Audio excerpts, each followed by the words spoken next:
بسم الله الرحمن الرحيم ياسين والقرآن الحكيم إنك لمن المرسلين على صراط مستقيم تنزيل العزيز الرحيم لتنذر قوما ما أنذر آباؤهم فهم غافلون لقد حق القول على أكثرهم فهم لا يؤمنون إنا جعلنا في أعناقهم مغلالا فهي إلى الأذقان فهم مقمحون وجعلنا من بين أيديهم سدا ومن خلفهم سدا فأغشيناهم فهم لا يبصرون وسواء عليهم أنذرتهم أم لم تنذرهم لا يؤمنون إنما تنذر من اتبع الذكر وخشي الرحمن بالغيب فبشره بمغفرة وأجر كريم إنا نحن نحيي الموتى ونكتب ما قدموا وآثارهم وكل شيء أحصيناه في إمام مبين واضرب لهم مثلا أصحاب القرية إذ جاءها المرسلون إذ أرسلنا إليهم اثنين فكذبوهما فعززنا بثالث فقالوا إنا إليكم مرسلون قالوا ما أنتم إلا بشر مثلنا وما أنزل الرحمن من شيء إن أنتم إلا تكذبون قالوا ربنا يعلم إنا إليكم لمرسلون وما علينا إلا البلاغ المبين قالوا إنا تطيرنا بكم لئن لم تنتهوا لنرجمنكم وليمسنكم منا عذاب أليم قالوا طائركم معكم أئن ذكرتم بل أنتم قوم مسرفون وجاء من أقصى المدينة رجل يسعى قال يا قوم اتبعوا المرسلين اتبعوا من لا يسألكم أجرا وهم مهتدون وما لي لا أعبد الذي فطرني وإليه ترجعون أتخذ من دونه آلهة إن يردني الرحمن بضر لا تغن عني شفاعتهم شيئا ولا ينقذون إني إذا لفي ضلال مبين إني آمنت بربكم فاسمعون قيل ادخل الجنة قال يا ليت قومي يعلمون بما غفر لي ربي وجعلني من المكرمين وما أنزلنا على قومه من بعده من جند من السماء وما كنا منزلين إن كانت إلا صيحة واحدة فإذا هم خامدون يا حسرة على العباد ما يأتيهم من رسول إلا كانوا به يستهزئون ألم يروا كم أهلكنا قبلهم من القرون أنهم إليهم لا يرجعون وإن كل لما جميع لدينا محضرون وآية لهم الأرض الميتة أحييناها وأخرجنا منها حبا فمنه يأكلون وجعلنا فيها جنات من نخيل وأعناب وفجرنا فيها من العيون ليأكلوا من ثمره وما عملته أيديهم أفلا يشكرون سبحان الذي خلق الأزواج كلها مما تنبت الأرض ومن أنفسهم ومما لا يعلمون وآية لهم الليل نسلخ منه النهار فإذا هم مظلمون والشمس تجري لمستقر لها ذلك تقدير العزيز العليم والقمر قدرناه منازل حتى عاد كالعرجون القديم لا الشمس ينبغي لها أن تدرك القمر ولا الليل سابق النهار وكل في فلك يسبحون وآية لهم أنا حملنا ذريتهم في الفلك المشحون وخلقنا لهم من مثله ما يركبون وإن نشأ نغرقهم فلا صريخ لهم ولا هم ينقذون إلا رحمة منا ومتاعا إلى حين وإذا قيل لهم اتقوا ما بين أيديكم وما خلفكم لعلكم ترحمون وما تأتيهم من آية من آيات ربهم إلا كانوا عنها معرضين وإذا قيل لهم انفقوا مما رزقكم الله قال الذين كفروا للذين آمنوا أنطعم من لو يشاء الله وطعمه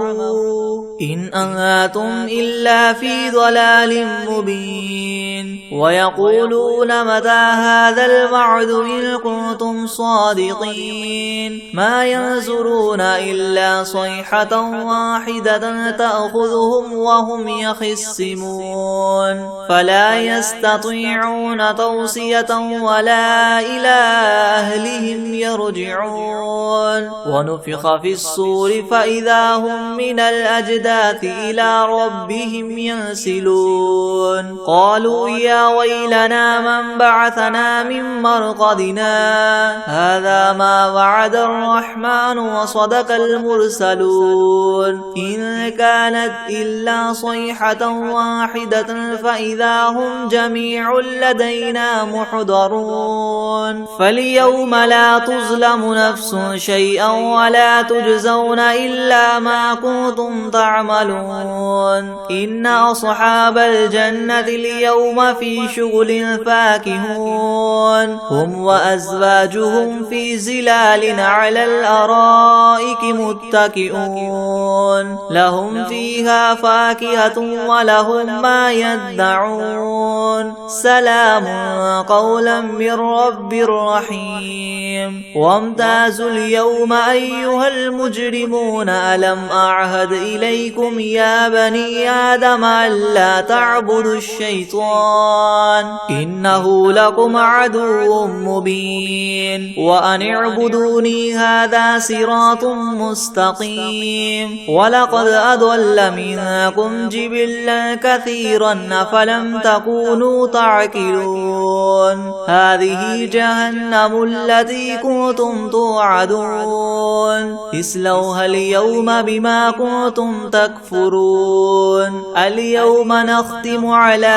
أفواههم وتكلمنا أيديهم وتشهد أرجلهم بما كانوا يكسبون ولو نشاء لطمسنا على أعينهم فاستبقوا الصراط فأنا يبصرون ولو نشاء لمسخناهم على مكانتهم فما استطاعوا مديا ولا يرجعون ومن نعمره ننكسه في الخلق أفلا يعقلون وما علمناه الشعر وما ينبغي له إن هو إلا ذكر وقرآن مبين لينذر من كان حيا ويحق القول على الكافرين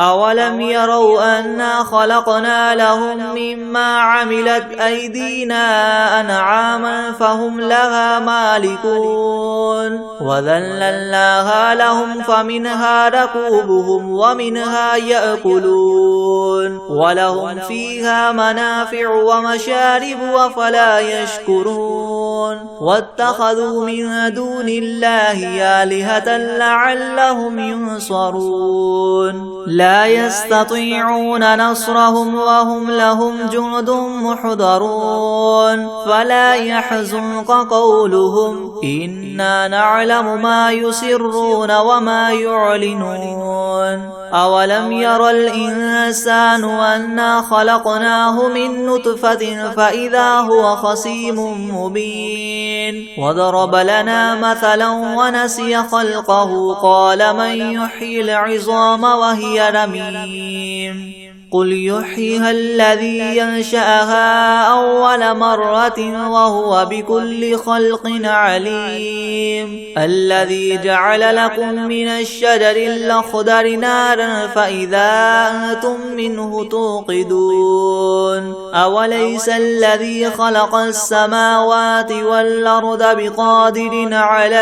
أن يخلق مثلهم بلى وهو الخلاق العليم إنما أمره إذا أراد شيئا أن يقول له كن فيكون فسبحان الذي بيده ملكوت كل شيء وإليه ترجعون بسم الله الرحمن الرحيم ياسين والقرآن الحكيم إنك لمن المرسلين على صراط مستقيم تنزيل العزيز الرحيم لتنذر قوما ما أنذر آباؤهم فهم غافلون لقد حق القول على أكثرهم فهم لا يؤمنون إنا جعلنا في أعناقهم مغلالا فهي إلى الأذقان فهم مقمحون وجعلنا من بين أيديهم سدا ومن خلفهم سدا فأغشيناهم فهم لا يبصرون وسواء عليهم أنذرتهم أم لم تنذرهم لا يؤمنون إنما تنذر من اتبع الذكر وخشي الرحمن بالغيب فبشره بمغفرة وأجر كريم إنا نحن نحيي الموتى ونكتب ما قدموا وآثارهم وكل شيء أحصيناه في إمام مبين واضرب لهم مثلا أصحاب القرية إذ جاءها المرسلون إذ أرسلنا إليهم اثنين فكذبوهما فعززنا بثالث فقالوا إنا إليكم مرسلون قالوا ما أنتم إلا بشر مثلنا وما أنزل الرحمن من شيء إن أنتم إلا تكذبون قالوا ربنا يعلم إنا إليكم لمرسلون وما علينا إلا البلاغ المبين قالوا إنا تطيرنا بكم لئن لم تنتهوا لنرجمنكم وليمسنكم منا عذاب أليم قالوا طائركم معكم أئن ذكرتم بل أنتم قوم مسرفون وجاء من أقصى المدينة رجل يسعى قال يا قوم اتبعوا المرسلين اتبعوا من لا يسألكم أجرا وهم مهتدون وما لي لا أعبد الذي فطرني وإليه ترجعون أتخذ من دونه آلهة إن يردني الرحمن بضر لا تغن عني شفاعتهم شيئا ولا ينقذون إني إذا لفي ضلال مبين إني آمنت بربكم فاسمعون قيل ادخل الجنة قال يا ليت قومي يعلمون بما غفر لي ربي وجعلني من المكرمين وما أنزلنا على قومه من بعده من جند من السماء وما كنا منزلين إن كانت إلا صيحة واحدة فإذا هم خامدون يا حسرة على العباد ما يأتيهم من رسول إلا كانوا به يستهزئون ألم يروا كم أهلكنا قبلهم من القرون أنهم إليهم لا يرجعون وإن كل لما جميع لدينا محضرون وآية لهم الأرض الميتة أحييناها وأخرجنا منها حبا فمنه يأكلون وجعلنا فيها جنات من نخيل وأعناب وفجرنا فيها من العيون ليأكلوا من ثمره وما عملته أيديهم أفلا يشكرون سبحان الذي خلق الأزواج كلها مما تنبت الأرض ومن أنفسهم ومما لا يعلمون وآية لهم الليل نسلخ منه النهار فإذا هم مظلمون والشمس تجري لمستقر لها ذلك تقدير العزيز العليم والقمر قدرناه منازل حتى عاد كالعرجون القديم لا الشمس ينبغي لها أن تدرك القمر ولا الليل سابق النهار وكل في فلك يسبحون وآية لهم أنا حملنا ذريتهم في الفلك المشحون وخلقنا لهم من مثله ما يركبون وإن نشأ نغرقهم فلا صريخ لهم ولا هم ينقذون إلا رحمة منا ومتاعا إلى حين وإذا قيل لهم اتقوا ما بين أيديكم وما خلفكم لعلكم ترحمون وما تأتيهم من آية من آيات ربهم إلا كانوا عنها معرضين وإذا قيل لهم انفقوا مما رزقكم الله قال الذين كفروا للذين آمنوا ونطعم من لو يشاء الله وطعمه إن أنتم إلا في ضلال مبين ويقولون متى هذا الوعد إن كنتم صادقين ما ينظرون إلا صيحة واحدة تأخذهم وهم يخصمون فلا يستطيعون توصية ولا إلى أهلهم يرجعون ونفخ في الصور فإذا هم من الأجداث إلى ربهم ينسلون قالوا يا ويلنا من بعثنا من مرقدنا هذا ما وعد الرحمن وصدق المرسلون إن كانت إلا صيحة واحدة فإذا هم جميع لدينا محضرون فاليوم لا تظلم نفس شيئا ولا تجزون إلا ما كنتم تعملون إن أصحاب الجنة اليوم في شغل فاكهون هم وأزواجهم في زلال على الأرائك متكئون لهم فيها فاكهة ولهم ما يدعون سلام قولا من رب رحيم وامتازوا اليوم أيها المجرمون ألم أعهد إليكم يا بني آدم ألا تعبدوا الشيطان إنه لكم عدو مبين وأن اعبدوني هذا صراط مستقيم ولقد أضل منكم جبلا كثيرا أفلم تكونوا تعقلون هذه جهنم التي كنتم توعدون اصلوها اليوم بما كنتم تكفرون اليوم نختم على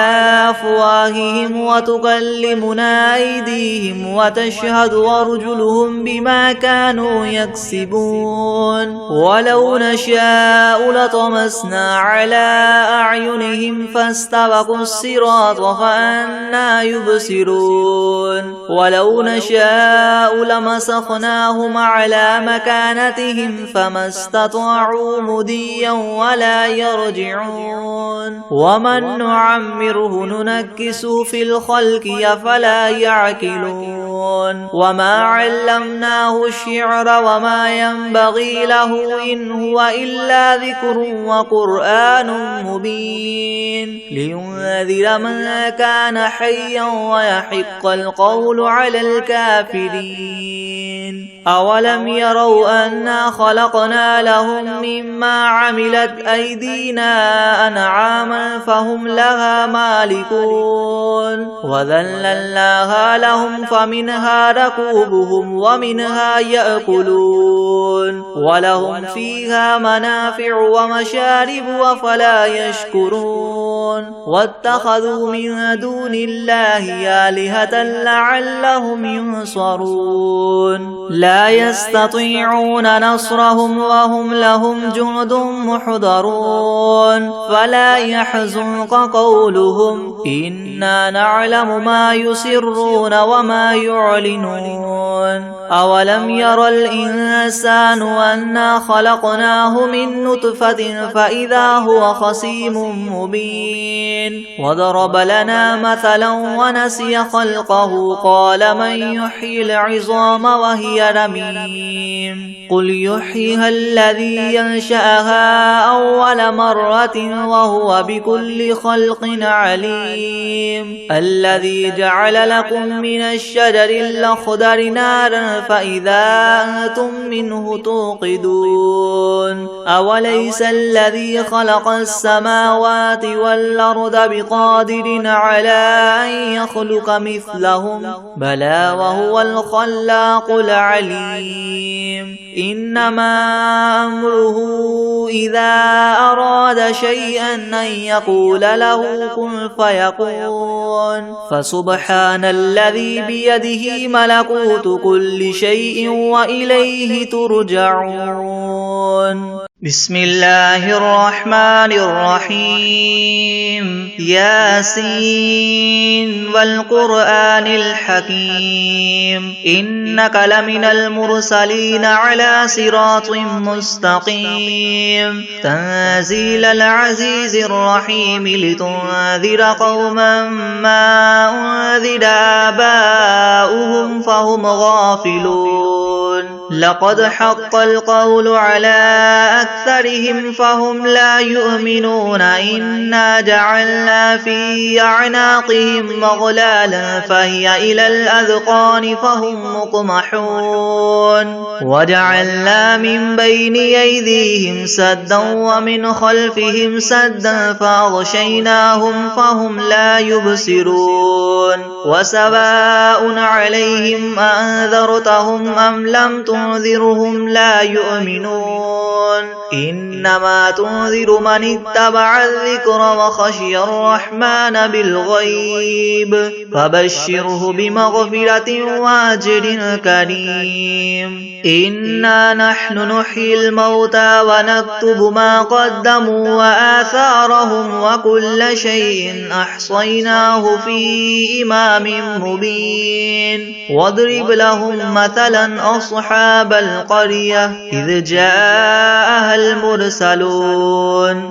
إذ أرسلنا إليهم اثنين فكذبوهما فعززنا بثالث فقالوا إنا إليكم مرسلون قالوا ما أنتم إلا بشر مثلنا وما أنزل الرحمن من شيء إن أنتم إلا تكذبون قالوا ربنا يعلم إنا إليكم لمرسلون وما علينا إلا البلاغ المبين قالوا إنا تطيرنا بكم لئن لم تنتهوا لنرجمنكم وليمسنكم منا عذاب أليم قالوا طائركم معكم أئن ذكرتم بل أنتم قوم مسرفون ينفقون وجاء من أقصى المدينة رجل يسعى قال يا قوم اتبعوا المرسلين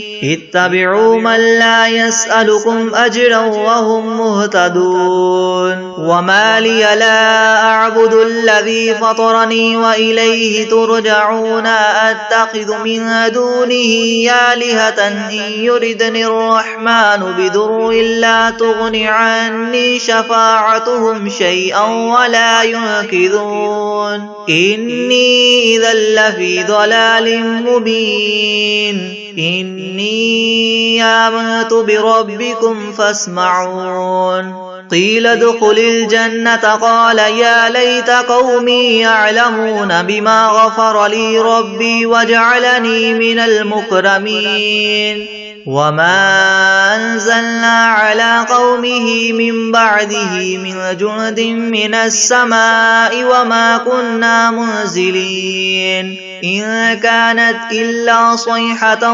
واحدة فإذا هم خامدون يا حسرة على العباد ما يأتيهم من رسول إلا كانوا به يستهزئون ألم يروا كم أهلكنا قبلهم من القرون أنهم إليهم لا يرجعون وإن كل لما جميع لدينا محضرون وآية لهم الأرض الميتة أحييناها وأخرجنا منها حبا فمنه يأكلون وجعلنا فيها جنات من نخيل وأعناب وفجرنا فيها من العيون ليأكلوا من ثمره وما عملته أيديهم أفلا يشكرون سبحان الذي خلق الأزواج كلها مما تنبت الأرض ومن أنفسهم ومما لا يعلمون وآية لهم الليل نسلخ منه النهار فإذا هم مظلمون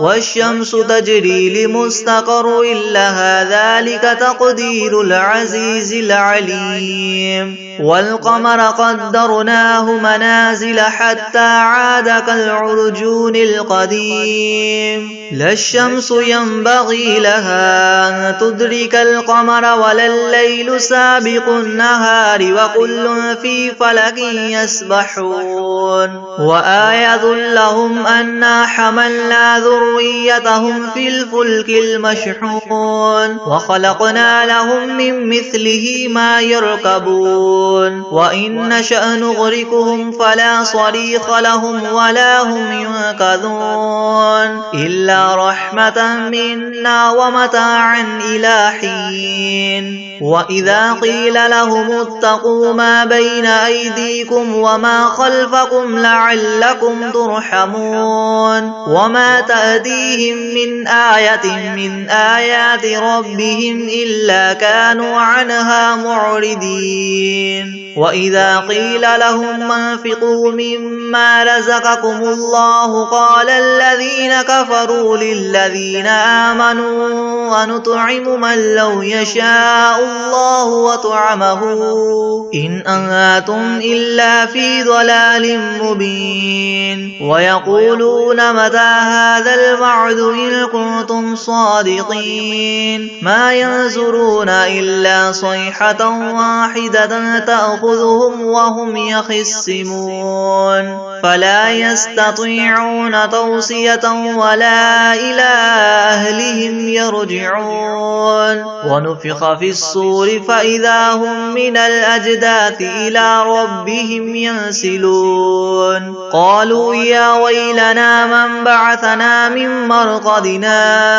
هذا ما وعد الرحمن وصدق المرسلون إن كانت إلا صيحة واحدة فإذا هم جميع لدينا محضرون فاليوم لا تظلم نفس شيئا ولا تجزون إلا ما كنتم تعملون إن أصحاب الجنة اليوم في شغل فاكهون هم وأزواجهم في زلال على الأرائك متكئون لهم فيها فاكهة ولهم ما يدعون سلام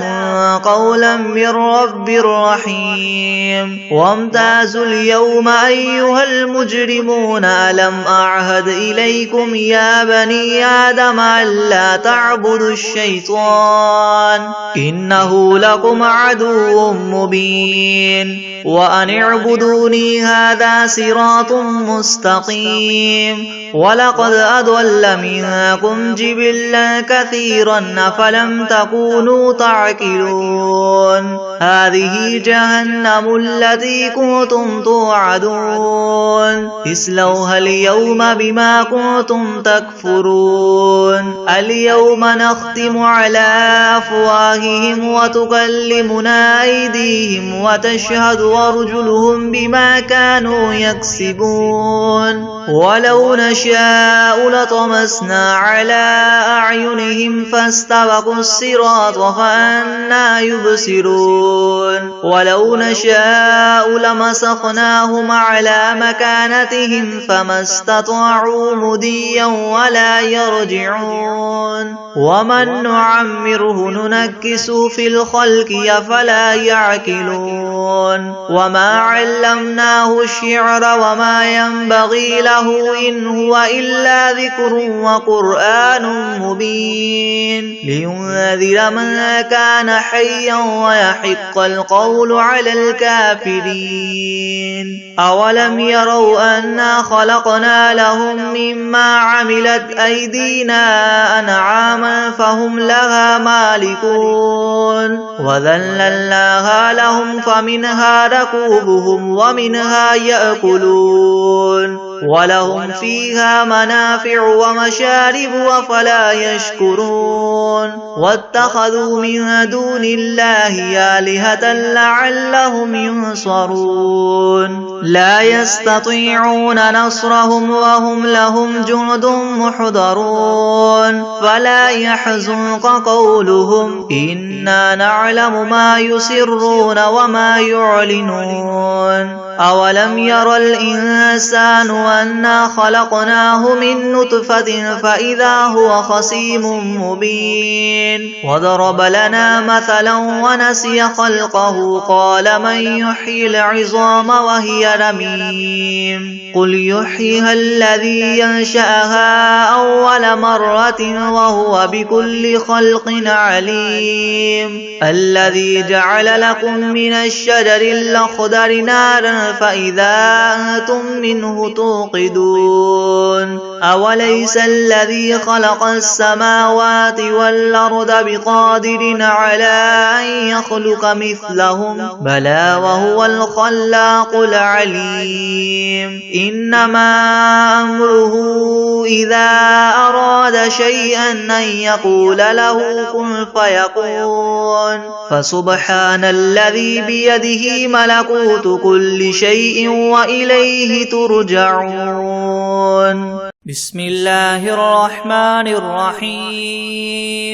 الرحمن علم القرآن خلق الإنسان علمه البيان الشمس والقمر بحسبان والنجم والشجر يسجدان والسماء رفعها ووضع الميزان ألا تطغوا في الميزان وأقيموا الوزن بالقسط ولا تخسروا الميزان والأرض وضعها للأنام فيها فاكهة والنخل ذات الأكمام والحب ذو العسف والريحان فبأي آلاء ربكما تكذبان خلق الإنسان من صلصال كالفخار وخلق الجان من مارج من نار فبأي آلاء ربكما تكذبان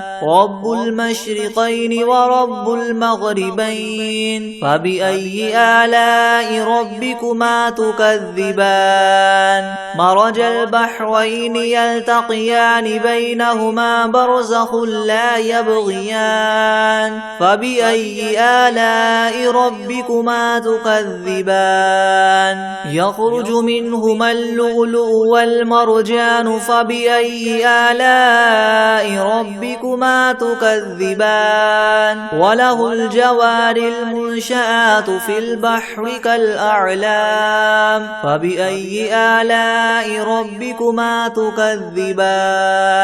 كل من عليها فان ويبقى وجه ربك ذو الجلال والإكرام فبأي آلاء ربكما تكذبان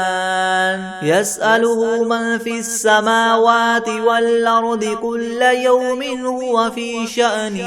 فبأي آلاء ربكما تكذبان سنفرغ لكم أيها الثقلان فبأي آلاء ربكما تكذبان يا معشر الجن والإنس إن استطعتم من تنفذوا من أقطار السماوات والأرض فانفذوا لا تنفذون إلا بسلطان فبأي آلاء ربكما تكذبان يرسل عليكما شواظ من نار ونحاس فلا تنتصران فبأي آلاء ربكما تكذبان فإذا انشقت السماء فكانت وردة كالدهان فبأي آلاء ربكما تكذبان